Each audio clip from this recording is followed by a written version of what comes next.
Welcome to our weekly roundup of key business developments in Sri Lanka. I'm Nishani Pigera. Let's first look at the main stories for this week. 1.5 billion Chinese swap facility extended. Private creditors debt deal latest by June. India's UPI payment system launched in Sri Lanka. In our main story this week, Sri Lanka reached an agreement with the People's Bank of China to extend the $1.5 billion bilateral currency swap to December 2024, as it is to expire in March this year. According to Dr. D.S.T. Vanaguru, Central Bank's International Operations Department Director, the Central Bank of Sri Lanka had reached an understanding with the People's Bank of China to treat the 3-year validity period of the swap facility as commencing from the moment it was drawn down in December 2021. The swap facility of $1.5 billion remain unusable due to Sri Lanka's reserves being less than 3 months of imports as required by the swap facility. The Ministry of Finance revealed that considerable progress has been made in regard to the debt restructuring negotiations with private creditors and that an agreement is expected to be reached within the first 6 months of 2024. K. Mahinda Siriwardana, Secretary to the Ministry of Finance, said that he is confident that Sri Lanka would reach an agreement with its private creditors before the IMF's second review. He added that they have been continuously updating the IMF on the progress. Sri Lanka's private creditors account for $12.5 billion, representing 34% of Sri Lanka's external debt.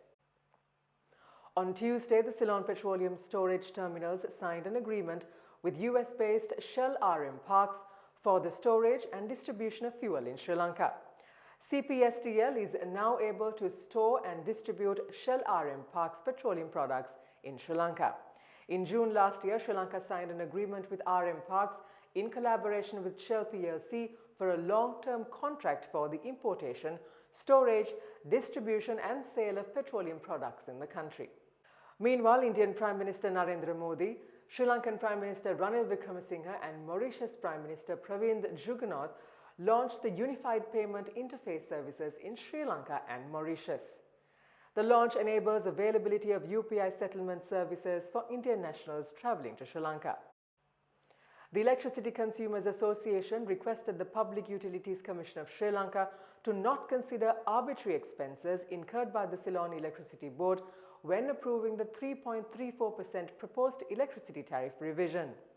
In a letter to the Commission, the association claimed that the CEB has paid a high price of 120 rupees per electricity unit when only 56 rupees had to be paid for emergency power purchases, further stating that more than 5 billion rupees have been allocated for unlicensed power plants, 14 billion rupees for construction of power plants and 53 billion rupees for interest payments. In our weekly tourism update, during the first 12 days of February, over 90,000 tourists arrived in the country. Daily arrivals reached over 7,600 and the numbers are now above what was recorded prior to COVID pandemic. Russia was the primary source market, followed by India and the United Kingdom. SLTDA is expecting over 200,000 arrivals during the month, almost on par with January.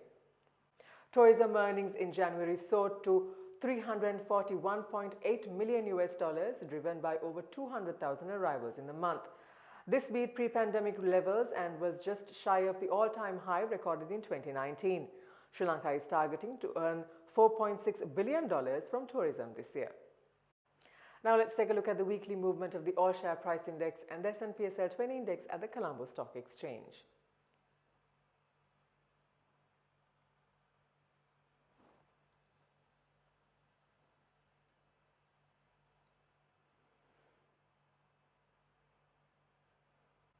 At the Treasury bill auction held on Wednesday, yields on all maturities significantly contracted for the 4th consecutive week. 182-day maturities fell the most at 117 basis points. Bids amounting to 280 billion rupees were received, of which 135 billion were accepted. The Sri Lankan rupee was steady against the dollar this week, with the central bank's indicative mid-spot rate ranging around 313 rupees. And with that, we wind up for this week. Do subscribe to our YouTube channel at the link below for regular updates on economic and business developments in Sri Lanka. Until we see you again next week, thank you for watching. Stay safe.